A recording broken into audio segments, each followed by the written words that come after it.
Hello, and welcome to the Soccernomics Podcast, the home of football economics.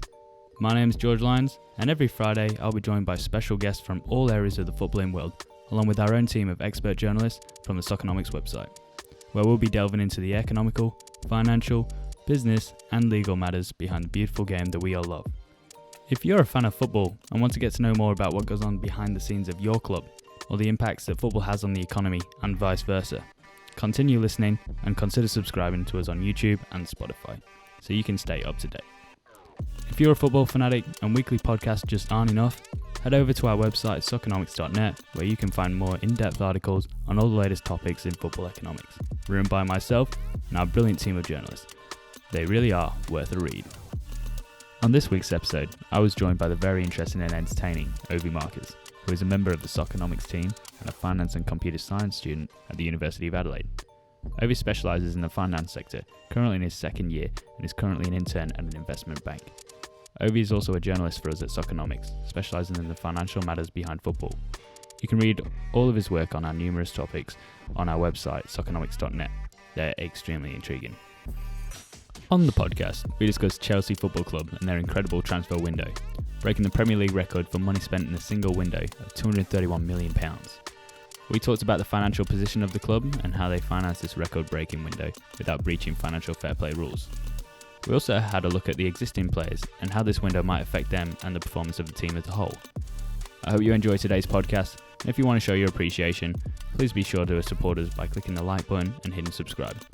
Also make sure you hit the bell button to make sure you're notified for all our latest uploads. Alright, let's get into it. What's up, guys? Welcome back to the Soccernomics Podcast. My name is George Lyons, and today I'm joined by the lovely Ovi Marcus. How are you, Ovi? Pleasure to be here, George. Pleasure to be here. I'm so happy for that. I'm so happy for you. Thank you for the invite. No, that's quite all right. Anytime, mate. Anytime. Ovi, tell me a bit about yourself. Yeah, so I met you, George, through university, through mutual friends. Yes. Where I study finance with maths and computer science. Yeah.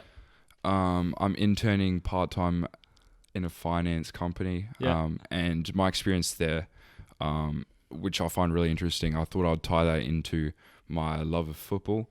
Yeah. And so, yeah, I really appreciate being on this podcast, and I'm happy to be here, and I'd love to share a couple of thoughts and some of my experience and how it ties into the world of football, and specifically the topic that we have today. Lovely. That was very well said, Ovi. Well, Thank you. Ovi's a little bit nervous to be on here today, but anyone who knows him knows that he is not shy of confidence. So let's say that. But yeah, Ovi. So obviously you're very passionate about finance and all that sort of stuff, and you're studying it, and you're a very good student as well. Who do you support? Man City. Oh God, that's disgraceful. I thought you were a good bloke, but nah, we'll let you off there. But today we're not talking about Manchester City, fortunately, because why would we talk about Man City? That's just boring. Today we're going to be talking about something that's a little bit different. Not a little bit different. It's actually all over the news, but something that a lot of people have been asking a lot of questions about. A lot of my mates are saying, how is this possible? But we're talking about Chelsea Football Club. Pretty much anyone who doesn't know what's been happening right now, it's obviously the summer break. The new season is about to start, and it's the transfer window right now. So it's the opportunity for teams to obviously buy players to strengthen their team, to be more competitive and try and win some trophies. Chelsea have just casually gone and broke the Premier League record for a single transfer window, currently spending around £231 million. That's pretty insane, right? Net spend of £120 million over the 18-19 season. Really? Yeah, right. We're going to get into that as well, because basically a lot of people are asking, how is this possible? Because obviously everything that's going on with the coronavirus pandemic and stuff like that, a lot of businesses are suffering, a lot of football clubs are suffering as well. Revenue's taking a hit with no match day revenue and all that sort of stuff as well.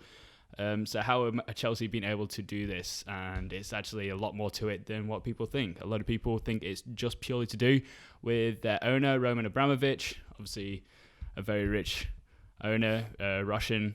In the past has spent a lot of money at Chelsea. But there's a lot more to it than that, because there's plenty of other things to think about as well, such as financial fair play, or FFP as it's called. But to start with, we're just going to talk about what players they've signed so far. So, do you know who they've signed so far, Ovi? Yeah, so they've looked at a few players. I know one of the most recent ones was Kai Havertz. Yeah, Kai. I didn't want to mispronounce his last name. That's all right. Yeah, so they just recently signed Kai Havertz, which was the biggest of their main transfers that they did. So Kai Havertz they signed for, what was it in the end? It was something like £72 million, and then an option at the end for add-ons coming up to, I think it was like close to 90. £90 million. Yeah, you're the finance guy. You got the numbers. So it was Kai Havertz. Ben Chilwell was the next recent, which was about £52 million. Hakim Ziyech, £38 million from Ajax. Timo Werner for £53 million from RB Leipzig. And then they've got a couple of free transfers as well. So Thiago Silva and Malang Sarr were the main free transfers. They did sign some other players, but more like youth players as well. But yes, that's a pretty impressive transfer window. Despite an outgoing player, Hazard, last year. He was a couple of seasons ago, hey. So they took a big hit on Hazard. It's good to see that they've got the transfer comings back in. Otherwise, it would have been a major loss for them. Oh, 100%. It's I guess it's good to see because, like, I love Frank Lampard. Frank Lampard's coach of Chelsea, a Chelsea legend. Was in his second season as a manager and managed to get Chelsea to finish fourth place, which is Champions League spot. So massive achievement on his behalf. But we'll get into that. Pretty much what we're going to go into is basically an overview of Chelsea. Yep, all right, sure. Cool. So, as I said before, Roman Abramovich is the owner of Chelsea. Yep. He actually bought the club back in 2003. Okay? Right. Back in 2003, a completely different world back then. He was basically what started off for rich people. I say rich people, but extremely wealthy people buying a football club and pumping lots of money into it. They call it sports washing for people who say, like what we were talking about with Newcastle United and the Saudi Arabian like public investment fund. Basically, it's them trying to create a better image of themselves. That's what they claimed was happening with Roman Abramovich at Chelsea to start off with. It's completely different now. Obviously, he's been at the club for a decade now. Well, more than a decade, almost 2 decades now. So it's absolutely massive. But he's put a lot of money into Chelsea and he's made them one of the best clubs in the world. Again. So basically what we're going to be talking about is obviously they had the transfer ban last season, which was a big point of difference for Chelsea. They didn't actually get to sign any players for 12 months.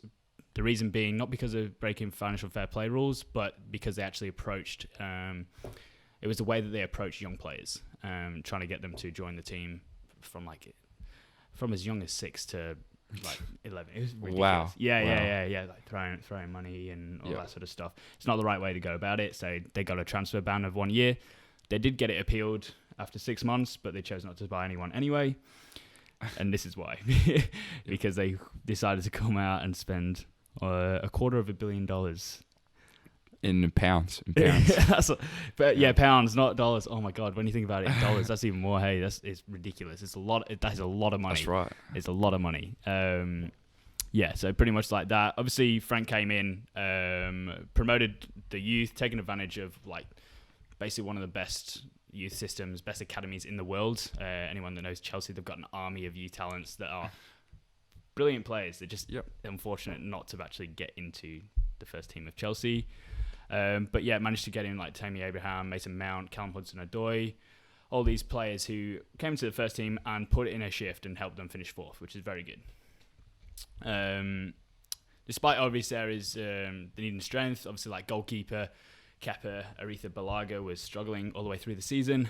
Definitely need a new goalkeeper there. Stats say that they need a new goalkeeper as well. Anyone who watches Tifo will know just all about Kepa Arrizabalaga. Oh my God, it's hard to say. Obviously, at centre-back as well, they just got too much youth there at the moment, so they needed someone to come in. That's where Thiago Silva and Malang Sarr came in. Malang Sarr is still young, but potential. And then just a little bit towards, like, with Chelsea, they had a very good plan, like a game plan, but when it came to playing against teams who let them have the possession, it was very difficult because they couldn't create very much. they were more of a counter-attacking team. Right. Okay. Okay. Yeah.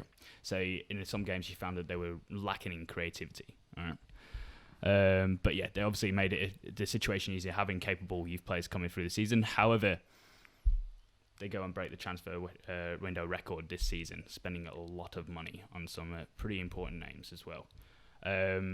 But how did they do this? How were they able to do this? It's pretty crazy, right? So obviously you've been going. What have you been doing? You've been going through Chelsea's books, right? Yeah. So you can actually have access as a general public to Chelsea's annual report and as well as their financial statements. If you just look up Chelsea annual financial statements filing, and you just have it presented out in 40 or so pages, and very similar to I think we have the same accounting standards, in fact, across England and Australia. And so the way it works is you've got the financial statements, you've got the profit and loss, the balance sheet, changes in equity, and cash flows. And then what's interesting is that in each of these statements, you've got notes. So it's kind of like a footnote. Yeah. And these footnotes, it takes you to the bottom of the annual report, to the financial statements, and a number that might just be like, say, $500 million in revenue.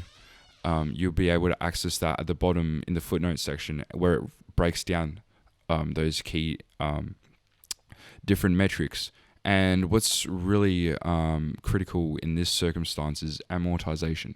Yeah. Which is essentially how these clubs finance and manage these enormous sums of money that just travel through their books. And by just some clever accounting here and there, they can make these numbers look really good. Yeah. It's amazing, the world of finance, isn't it? They can get away. And accounting is a beautiful thing if you know what you're doing. Pretty much what Ovi means. So in terms of player amortization, it's a way of recognizing basically funds, costs, all these sort of things. It's a way of being able to spread it out so it doesn't actually come to, this is the cost this year.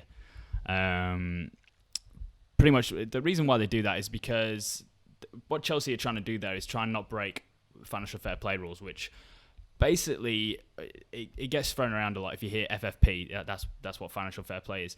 FFP basically was introduced at the end of after the GFC, so the global financial crisis. Okay, yep.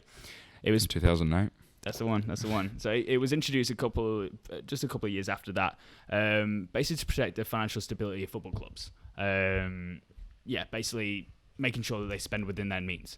Because if you ever have a look at the finances behind football clubs, it is incredible the amount of money that goes on the player wages, all that sort of stuff as well. And a lot of clubs actually run at a loss.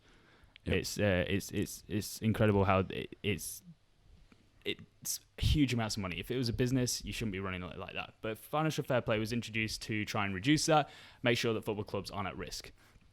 Basically, the way it works is that a football club has to balance their books within a 3-year rolling cycle. So every 3 years has to make sure that the books are balanced. How football clubs get around doing that to make sure that they're still being competitive, but still being able to spend within their means and making sure that they are still able to buy players with an inflating market. The way they do that is with what's called player amortization, like you said before, Ovi. As opposed to having a look at net spend, which basically takes what they bought a player for and then takes away what they sold the player for. The book value of what they bought the player for. Yeah. And obviously, as you just mentioned, that doesn't take into account the market value. Yeah, it doesn't. Because of the inflation of the market. Yeah. Numbers just keep going up. Yeah, 100%. It's not the right way to recognize cost A. That's correct. Another thing that it doesn't recognize is also the wages of a player as well. So it doesn't actually take into account the wages of a player either, which is a lot of money in terms of wages. Like, you're having players that are earning £200,000-300,000 a week. So you need to be able to recognize that and put that in your books. So that's where player amortization comes in. Basically, the way it works is it spreads basically the transfer fee and the player's wages over the amount of time that their contract exists. So, for example, if you buy a player for £100 million on £10 million a year on a 4-year contract, basically that comes down to that £100 million gets split between 4. So that's £25 million a year for the fee, and also the £10 million a year for their wages. Okay, so that's how it works. If they then sell that player for £50 million after 2 years of that contract, basically that unaccounted for transfer fee of £25 million a year for those remaining 2 years gets wiped out. All right. Yeah. So that gets wiped out. But because they no longer have to pay the wages of that player, the last 2 years, they can recognise that as a £10 million profit improvement. Right. And so that'll come straight back onto the books of the club. Yeah, straight back onto the books of the club. Just throwing everything out of proportion, especially looking into the future of the company. Yeah. Because this isn't something that's a realised profit. Yeah. Obviously, you save spending the money on the wages of the player, but because it's forward-looking, it's not actually something that's accounted, and it shouldn't be something that is on the books. Yeah. Theoretically, yeah. Yeah, but it's a way of because there isn't actually any rules around FFP, because it's supposed to be on a balance in the books. If you can show profit improvement, they're allowed that. So yeah, that's definitely one way of a football club getting around financial fair play rules and making sure that they're showing a profit when really they're not. Very cheeky, isn't it? Yeah, definitely. Imagine if the financial institutions of this world did this. Just look at... Just Goldman Sachs. Yeah. So actually, it's quite interesting. Financial institutions do something similar to this. Do they? So, for example, if a company wants... looking forward a sum of money as a loan, the bank can offer this, but this sum of money, this would be an asset of the financial institution, because they're offering the money as an investment from their behalf. However, if they were to include this sum of money as an investment on their books, that wouldn't accurately display their operations, because this isn't actually something that's yet to be realized. This is just they're available if a company needs this funding. So what they do, this is just an off the balance sheet operations. And so once this loan is actually taken out by a client or a company, then it comes onto the balance sheet. Yeah. Obviously, this is in a different context. This isn't something that gets amortized or depreciated down at a different rate. Yeah. But it's interesting to see how the financial institutions, they're required to have this separation between transactions and investments that are placed on the books compared to things that are forward-looking, like player wages in the future, which are not placed on the books. Yeah. Cool. Yeah. Wow. See, it's crazy, isn't it? How it all relates. And it just depends. Like something that a football club will get away with, a financial institution would just have no chance. Oh, no chance. That's right. Only in sport you can get away with that sort of stuff, because purely financial fair play has been put in there just for the protection of a football club. If they can prove that they are like having some sort of profit, or they can spend within their means, amortization is fine, which crazy, absolutely crazy. So yeah, if you didn't know that about a football club, that's why they can spend £231 million in a window and not have to worry about FFP. So yeah, it definitely makes people think a bit more whether FFP actually should exist, because there's a couple of things going on, especially with what happened with Manchester City. Don't know if you saw what went on with them. It's pretty much It's unfortunate. It's unfortunate, but it's unfortunate that pretty much Manchester City got away with it. But we actually wrote an article on what actually happened and why FFP might be a bit of a flawed concept on our website. If you want to check out that, it's soccernomics.net. I'll put the link in the description below. Really good article there, written by myself, actually. I wrote that one.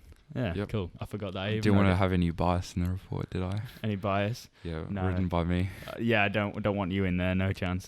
But you have been writing some articles for us, haven't you? Yeah. And I'd really love to get involved more. So around especially financial related topics. So if you guys do enjoy looking at the financials of a company and seeing how these implications, what kind of implications these decisions have, and what these small little accounting measures might have on a company, I'd love to write more about this. This is the stuff that I'm interested in. So if you guys would love to show your support in the video, then I'll be happy to follow this up with more articles, because this is stuff I'm interested in and something that I can offer some expertise in. There you go, guys. So share your support. Basically, like this video, and Ovi will write some more about it. Yeah, so brilliant, love it. Yeah, you can check out his work on our website as well. Obviously, a very smart guy. And thank you, George. That's all right. He's a bit of a genius. But yeah, check out his stuff. It's really good if you want to get into the financial side of what goes on behind football clubs and the sport itself. If it's something that you're interested in, you'll find it fascinating. It's something that very unique to sporting. It's not something that would happen outside of sporting. Yeah. These kinds of financial stories. Big up. Big up, Ovi. That's it. Thank you, George. No worries, man. All right, so moving on. We talked about obviously player amortization, that sort of stuff. Basically, along with that, so that obviously made things easier for Chelsea. But what also happened as well, so in terms of financial fair play, after the coronavirus pandemic happened, UEFA were forced to change their rules in terms of how FFP worked. So like I said, it was 3 rolling years. The way that UEFA have changed it is they've actually changed the 2018-19 season and the 19-20 season into one whole season. That from now to 4 years ago instead, that's essentially what the rolling 3 years is. So that gives them plenty of room, especially because they had a transfer ban last season. They haven't spent any money for over 12 months. They're allowed to now spend big and make sure that they're just within those rolling 3 years. And yeah, they're all safe to go. That worked out so well for Chelsea. The stars definitely aligned there. Yeah, the stars have aligned. So coronavirus, if 2020 wasn't a write-off for anyone, Chelsea, I'd say this is probably the best year they could have asked for, to be honest with you. Especially getting Champions League as well when no one expected them to. It's just going very well for them. So anyone who thinks that Chelsea should have done better at the end of the season, I wouldn't be complaining at all. They're having a great year, especially financially. Yeah, and we'll see this year start to pay off over the course of the next few years as those players start to make an impact on the team. And we'll see. It'll be interesting to see how these new players actually have an impact on the strategies. And that's definitely something to look forward to. Yeah, I'm so intrigued on how it's going to work. Yeah. 100%. Because let's be honest, that's actually interesting that you say that, because there has been so many changes in this team. History sort of suggests that in terms of how many players you bring in, if you bring in so and so much or you spend so and so much, the success rate is not actually that good, which is kind of strange. So why would Chelsea do that, do you reckon? It's an interesting one. It's not like the difference here financially between, as I see this, between a soccer club, a football club, and a financial institution is this difference in correlation. So a financial institution, if you invest more money, you have a higher expected return. Yeah. Financially. Yeah. With football clubs, an investment into future talent is not something that you would recognize immediately into the future. Maybe not even 5 years into the future. Yeah. You're investing long term. You see potential in these youth, and I've always seen Chelsea to be one of those clubs that, as we talked about earlier, just has a huge youth academy. Yeah. Because they try to harness this future, and they understand the potential that in 10 years' time, that although they might not have a financial return from these players, that they will have the talent that they need in 10 years. Yeah. And they can start building them up according to what their strategy is, what their playbooks are.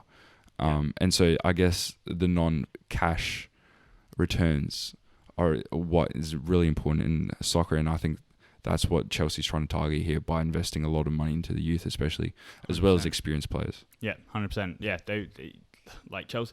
What Roman Abramovich did at the start, which was it was a masterstroke from him, was he understood that harnessing youth and having a good academy, it's just a very easy way, a cheap way of making money for the club, creating revenue for the club. Because at the end of the day, yes, a player might not be good enough to play for Chelsea Football Club, but they're good enough to play somewhere else. They've got a massive loaning system where they get revenue, just basically charging a fee to have that player on loan at another club. It's passive income. It's passive income. That player's still for them. They're getting valuable playing experience playing somewhere else, and they still come back. So they make so much money just on loans every season. And as well, if that player impresses on loan, still isn't quite good enough for Chelsea, they sell him on at a profit, because at the end of the day, these players don't cost really a thing. They don't cost a thing. After a while, like like I said, Roman Abramovich had been at the club since 2003. They would have definitely paid off the academy by now, you know? Yep. Yeah, so it's a masterstroke, and that's why looking long term in terms of football is a huge benefit, So that's why you see a lot of clubs who do think short term do kind of struggle, but Chelsea have always been labelled a short-sighted club. They definitely look long-sighted as well, and that's how they always remain competitive. So very, very interesting to see that, because how it ties in with financial institutions as well. Like you said, spending big usually has big returns. Yep. It can work in that way in football, but it's a bit different, because spending big on an academy, that definitely has a high return, but your return may not happen for like 10, 20 years. Yeah, you're not paying for financial returns in this circumstance. You're paying for that talent. Yeah. Now, talent, sure, you can get this player and then sell them down the line as a transfer. Yeah. But that's not what the aim of their investments are here. The talent here is something that is intangible, something a star player in 5, 10, 20 years' time that they've targeted from a young age, that they've been able to train up according to their playbooks, to Chelsea's match strategies, their unique playing style that you talked about. By taking a player from this young age, you're able to guide them in the way that you want them to play as a team, within your team. And I think that's just invaluable. Yeah. And that's just something that Chelsea have seen huge potential in. Yeah, 100%. So they're absolutely amazing. And it's interesting we say that about academies, because that ties in with financial fair play and why they've been able to spend all this money and not break any rules. It's essentially what Chelsea have been able to do, not only with their loan players. So they get a revenue for having these players playing on loan, or selling these players on if they're not essentially not first team players. So that all counts towards the profit that they're making, or the profit improvement that they're making. If you take into consideration the net spend that Chelsea have done over the past 2 years, yes, they've spent, including this transfer window, even though they've spent £231 million just so far this transfer window, over the past 2 years, Chelsea have actually made a profit. I think it was in euros, because I was looking on Transfermarkt, but it was a profit of €8 million. Included, that's just on obviously net spend of players in and players out in terms of wages, but that's a profit. Yeah, $8 million profit. It's madness. It's madness, and obviously that's down to the sale of Eden Hazard, who went for, I don't know what it is in pounds, but he left for €160 million. Alvaro Morata as well left for a large sum to Atletico Madrid this season, because he's been on loan as well. Their army of loan players that they're just getting fees for, like a couple of £1 million there, £500,000 there. That adds up a lot, especially with the amount of talent they've got coming through. That all adds up, and they're making a profit, even though they're spending way more than anyone spent in history of the Premier League, that is. Very, very, very interesting how Chelsea are doing that, and they're spending within their means, which is what financial fair play is all about. So, crazy. All right, what are we getting to now? I'm just having a look. All right. So, we were talking about before about making changes. How many changes is too many changes? Especially in terms of, so think of it in this way, because you've done like intro accounting and stuff like that, haven't you? Yep. Yeah, cool. Worst class ever. Useful though. But you just get through it. Once you get through it, it's definitely useful. Everyone needs to know the basics of accounting. It's easy to do, but pretty much in terms of accounting, there's financial accounting, but there's management accounting. Right. Yeah. If we put that hat on and think of it in this way, Frank Lampard has come in and he bigs up the youth, because he's been at the club since he was a kid. Since he was like 18, I think he was. He knows the club inside out. He knows the talent of the youth squad.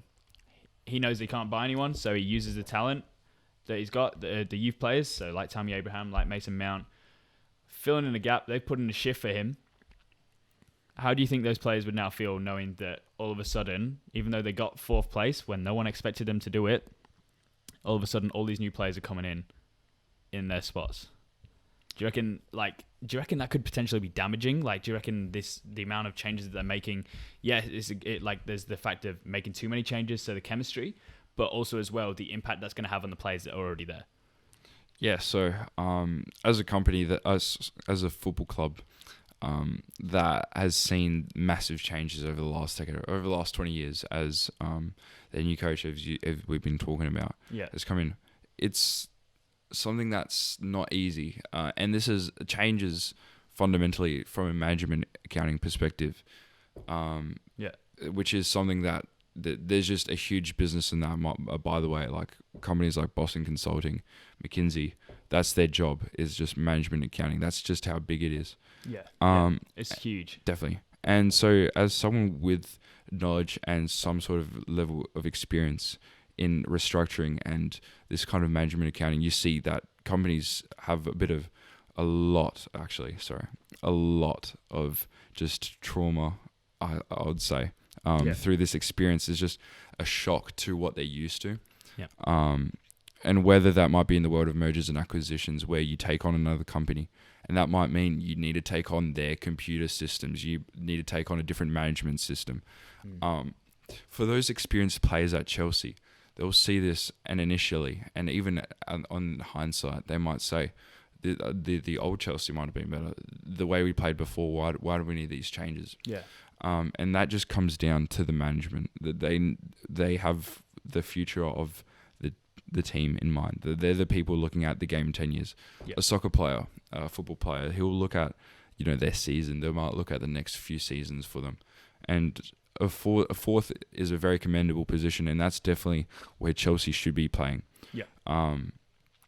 It just depends from player to player. Some players, some veterans, they might really enjoy seeing a lot of new talent come in. They like to see that the future looks bright for the club that they've been playing for. Other veteran players might say this might be a shock to our strategy as a team and what we play as. Especially these young players, because like I said, these players are like 19 to 23, so they're learning. So if they're not playing, they're not learning. If they've been playing well, they should be rewarded in some sort of way, which this suggests that they're being put like on the sidelines, essentially. Not first team, not being basically given the reward for the season that they've had, because they've played out of their skin, especially Tammy Abraham, Mason Mount, Reece James.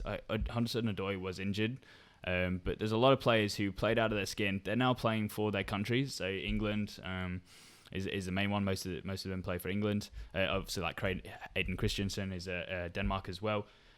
Yeah, these players feel like, I mean, we have no idea what's going on. Obviously, the management, there'll be some sort of management practice in there to say, hey, look, you guys are in the picture. Don't feel down about this. This is just us thinking long term and how to strengthen with you guys. Yeah, and that's something that you see sport wide across different sports, not just in football. I play American football. I enjoy playing with catching. It's a different kind of sport, but at the end of the day, I don't understand it. It's very different. You have an offensive team and a defensive team, but at the end of the day, you have in American football, you have this enormous draft picking day. And those draft picks, those are huge for the club, because, for example, a quarterback, that's a one position player, and that you could see that as a goalkeeper, one position on the team, and each position's unique. But a goalkeeper, that's one player. You gotta make sure it's right. Definitely. And so this goalkeeper, after being taken on initially, they might not see a match for the first year. And in NFL, rookies typically don't play for the first year on being on an NFL team. And that's that year, they just work underneath that first pick, that starting player. And so obviously that's definitely, you just made it onto this global stage, this elite stage, and then you can't even play. But there's a reason for this. The reason for this is that these young guys, they need to spend time on the actual team. I'm sure that they're very talented individuals, but they need to spend some time to just sit back and watch the experts, watch the veterans, watch their strategy, watch how they deal with different scenarios. And they'll have their time. They've got plenty of years ahead of them in their career. It's just really important as a junior, as a rookie, to understand that your career is longer than just this 1 to 2 year gap that you might have sitting on the sideline waiting for a veteran or just shadowing a veteran. So to answer your question, sorry, that was a tangent. It's a long tangent, but it's relevant. So just to give context, because it's hard to answer this question. Is like you see these rookies sitting on the sideline, and you say, won't they just put them on? Like, and it comes down to the management, obviously. And it's just definitely you need to let them settle in as a club strategy-wise, but also understand what that position entails at the top level. And that's just maybe a year or two of just working with the veteran. Yeah. So it's something that's definitely important, and I'd say for a management, accounting, and just a management perspective in general, is critical for the future, long term. Yeah, it's a really interesting view on it, because I never thought to see it in terms of NFL, because you're right, in terms of the drafts, like it's all about the drafts and like how do they improve from that. Then that's definitely a way to bring that into what Chelsea's going through, because they do have a lot of amazing talented players at Chelsea that are now knocking on the door and proving that they can play at the top level, but they've got to make sure that it is consistent. Like at the moment, these are your very young players. It's normal for a player to have an amazing season and then the next season drop off a little bit. Chelsea can't afford to do that, especially with the revenues that come in from getting Champions League football, this sort of stuff, especially now that matchday revenue is taking a hit too. So what they've got to do now is basically, I'm sure that they would have done this, because Frank and the management staff they'd have talked to the lads and explained what the plan is, what's going on here.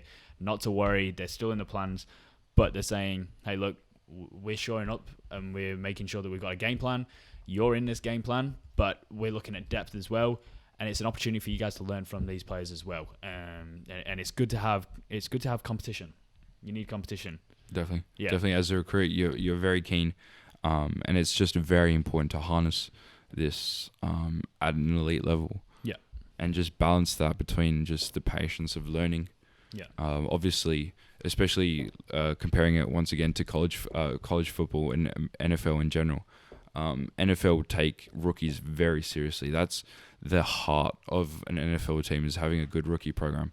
Yeah. And similarly, that's what Chelsea see in this, is seeing that these rookies have this enormous potential, and from a rookie perspective is seeing that you've got this energy, but also having that learning, the ability to learn.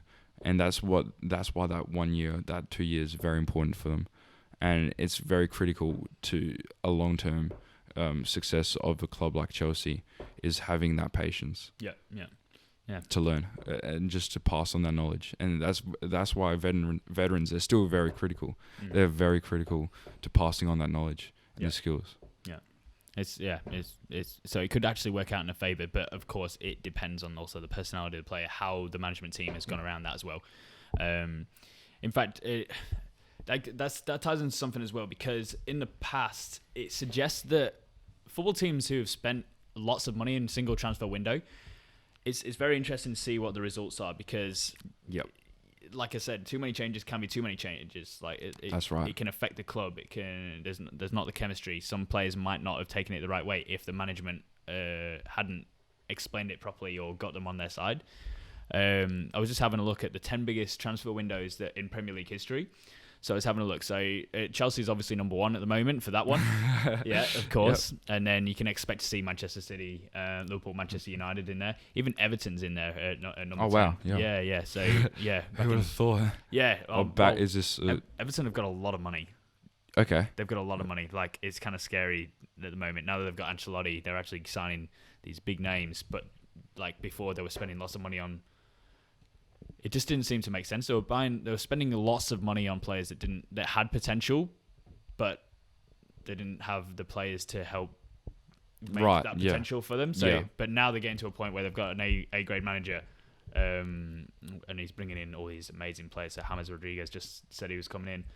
Real Madrid, center attacking midfield, won the Champions League. Colombia's best player, pretty much. All these things. So Everton will look good, but. Back in 2017-18, they spent £143 million, which for Everton is a lot of money. Definitely. Yeah, but they signed a lot of players. They finished 8th that season. So, wow. Yeah, so not a good return, but yeah, like we were saying before, big investments like that, you can't expect instant success. Yeah. In terms of these top 10 transfer windows, only one team won the league the next season, which was Manchester City. I think it was after the 17-18 season. They won the season that season. So yeah, only 1 of 10 won the season instantly. After that, only 3 of these teams have actually won the league since they spent that money in that transfer window. So only 3 of 10. So it's kind of interesting. That's that's basically suggesting that spending so much money and buying so many people or so many players, making so many changes, it may not necessarily be the right thing to do. Yeah, it's definitely one of those things. It's not a real investment. It's more like, you'd say it's a gamble into a player to what potential they have. You see, like a soccer player, you'd have a value for what they would bring to a club. But in reality, each club has its own culture, has its own strategy. Yeah. And so we see this going back to the previous World Cup. We saw Messi, a huge player for Barcelona. Yeah. But when he was placed in his national team, yeah, it was just, he had a lot more responsibility as a player. So you see a lot of culture fit and a lot of strategy fit come into this. So yeah, it's definitely a hit and miss. Yeah. And chemistry is very critical. And I just to tie that up is why I think Chelsea have an emphasis on these academies. You get the players together from a young age. You get them working together. You build up their chemistry. Yeah. And you work on a strategy as a group. And I think you'll see in 5 years' time, in 10 years' time in the future, that Chelsea will have this team that's just got this huge chemistry together. Yeah. And that they can make these plays. They can make these strategies work. Yeah. Big call. Definitely. Big cool. Yeah. But that's the idea. That's the theory behind the academy. Yeah. Right? Like, I mean, let's take into consideration the fact, because Chelsea haven't signed anyone for over a year, this is the time when Chelsea were able to, okay, let's sort out our game plan. Let's talk about our long-term game. What kind of football do we want to be playing? What sort of manager are we going to be having? Okay, we're going to stick with Frank Lampard for as long as we possibly can. We like his plans. We like what he wants to do with the club, and the fans love him, right? Let's build around him. Let's see what he wants, what kind of football he wants to play, what we want him to play, and what players suit that role that's going to do that. So these players that they've signed, they're not just players that have just been like, oh, let's get him. These are long-term signings that they've been chasing anyway. When you think of it in terms of how the coronavirus has sort of come about and these players have come about, these are all transfer targets that Chelsea would have had. Like Kai Havertz, they've said that they've always wanted him this entire time, and who doesn't? Because he's one of the most exciting players that's going around. Definitely will fit into Chelsea's playing style. 100%. Yeah, they're very high, fast attacking football. Like I love it. I love it. It's like Liverpool when they first started doing it. So Chelsea, like Christian Pulisic. Oh man, like they're going to be so good if they can get it right. But these, obviously, transfer targets are targets that they've not just made on a whim, unlike some of these football clubs who have spent a lot of money. In a sense, you could say it's Moneyball. But essentially, if you watch the previous podcast, we were talking about Liverpool and how their concept of Moneyball with John W. Henry of the Boston Red Sox, how they went about their transfer business. They make sure that they're finding value in the market. Right, yeah. Yeah. Finance, love it. Yeah, making the most of finite resources, trying to find value in the market, all that sort of stuff, and maximizing the potential or maximizing return. But you see, maybe a club will look at like a player and they see the name, the prestige, and be like, if I buy this player, he will just do some magic. Yeah. And turn our club around. That's such an old way of looking at it, isn't it? That's like marquee signs. Definitely. That's the way that Manchester United have been working for so long. They're finally learning. Yep. But yeah, like marquee signings don't always work, do they? And they're so expensive as well. Exactly. And just it's just not as viable in a world where each club has its own culture. His own playing style. Managers play each team differently. Yeah. And so that's where an academy comes back into play. Yeah, 100%. And just financing these huge transfers. Yeah. as a whole, as a club as a whole, and also in terms of operations. Yeah. Sorry for interrupting you there. No, that'd be worthwhile. No, it's good. You're more than welcome to talk whenever you want, Ovi. Thank you, George. That's quite all right. You got free reign on this. Sort of going back to what I was saying in terms of like Moneyball and having these players that have been long-term targets that they've been having. They were going to sign these players anyway. It's just a matter of time. What worked in their favor was the coronavirus. Obviously, with coronavirus happening, all of these football clubs have taken a huge hit in revenue. All right, so all of a sudden, their match day revenue, which is the most revenue that they get, besides obviously TV revenue as well. So I've just got Chelsea's profit and loss and just their financial statements. Yeah. If you're interested in this, it's under footnote 3 on the notes, and they had where to go. In the 2019 year, they had £446 million in revenue, in top line turnover.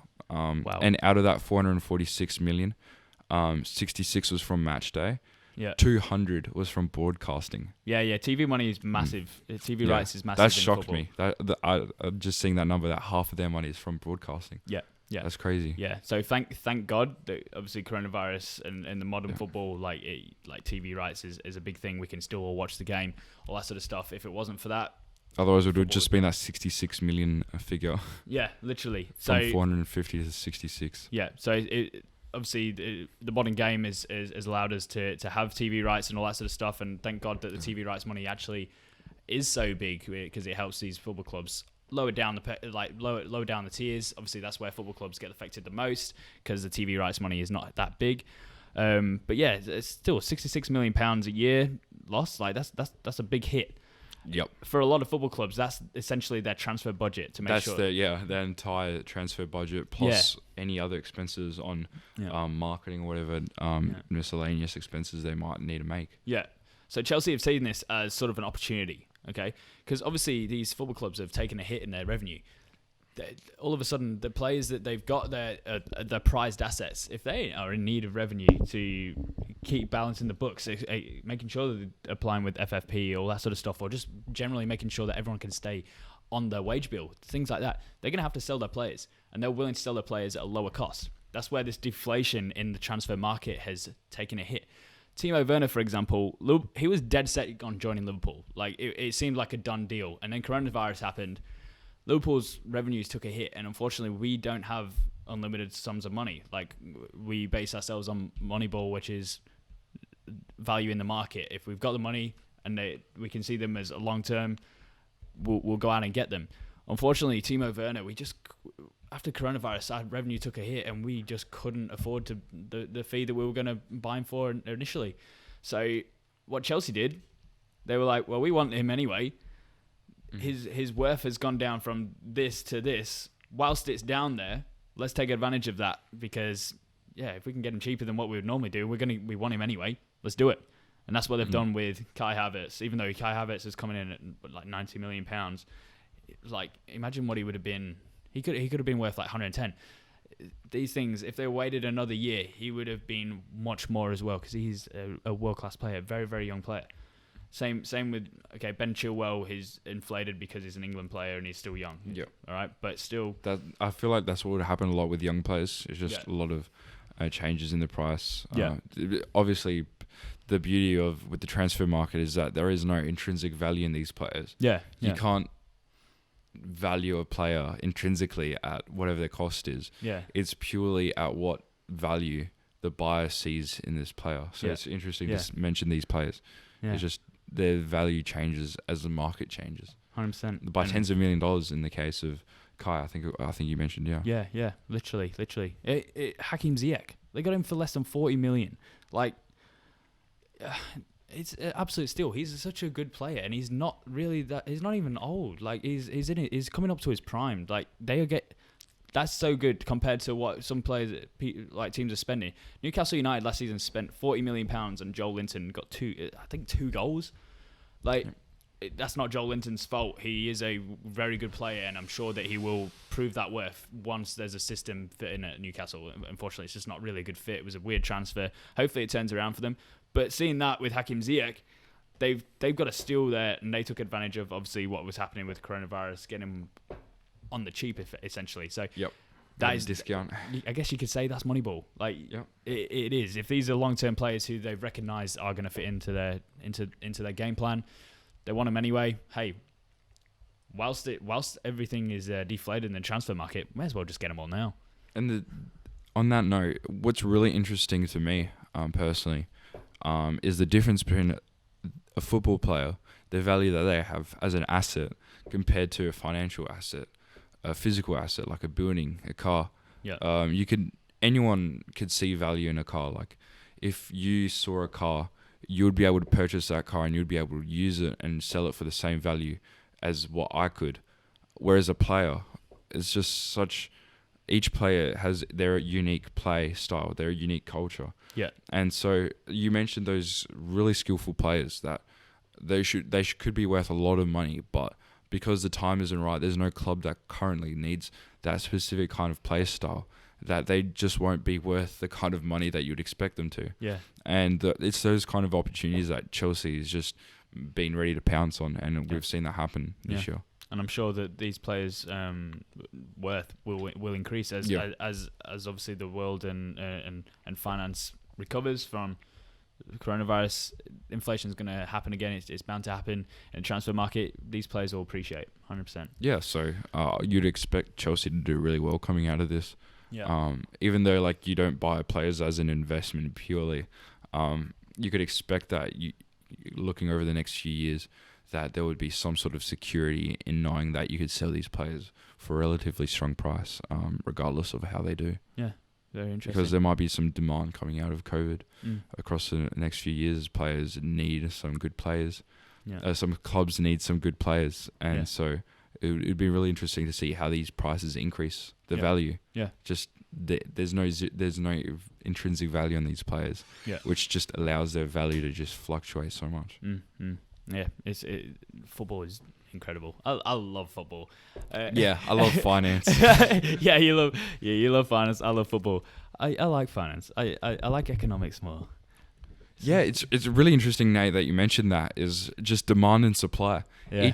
There's just one of each player, and there could be demand across every club for these huge names. Yeah. But if there is no specific demand for that one player, like it's not like a number. You can't put a number to, 3 clubs want this person, because a club might kind of want a person. They could see a fit for this person in their club, which is really interesting because the laws of supply and demand would just be so skewed in this kind of case because clubs, there's just not a specific demand for a player. A club would say, this player would work well on our strategy.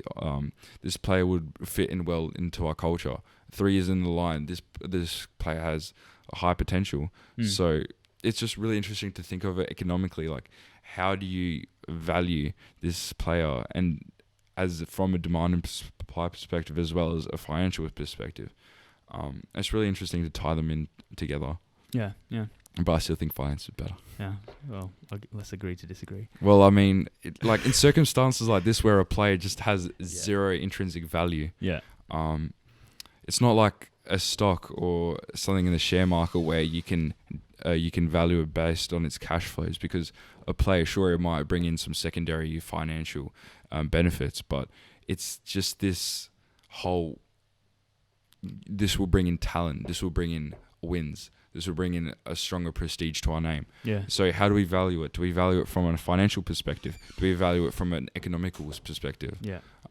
Well, that was what me and Mark were talking on the last podcast. Like, what is a good signing? A good signing doesn't necessarily. What's a good signing? Yeah, like there's so many different ways. Like it doesn't have to mean just pure profit. Could it be how many wins you get? Could it be how many goals? Could it be the price you sell it at? Yeah. The player at. Yeah. And all those things come into perspective when a club looks at signing a player. Yeah. And that's what Chelsea's done. Yeah. I reckon this transfer window is very, very interesting. I think it's actually very smart what Chelsea have done, because they have seen an opportunity where most people would stay away. It's interesting. It's not that they've just chucked cash at it. They've they have actually had this opportunity to think about what they want to do, and they've just gone out and done it at the opportunity they think is right. Because at the end of the day, if they can get this player cheaper than what they were initially going to get him anyway, why not? Why not? So yeah, overall, I guess you can say that I would say that this transfer window is a positive when you look at it in terms of finances and on the books like that. As soon as you start, obviously it's maybe a different story once we see these players play and how they do this season and next couple of seasons. Like I said, it's not just, you can't expect just instant returns, and we've seen that in the past. But overall, you'd say this is positive, yeah? I agree. I'd say the one thing that I would be looking out for as a key indicator for the success of this transfer window is not just the amount of wins that they have as a club, but I believe there'll be an enormous value to be unlocked when it comes time to sell these players. Yeah. So it'd be really interesting to see. If they sell. That's another thing. If you never sell the player and you keep them, then you don't end up making the money back in terms of from the transfer.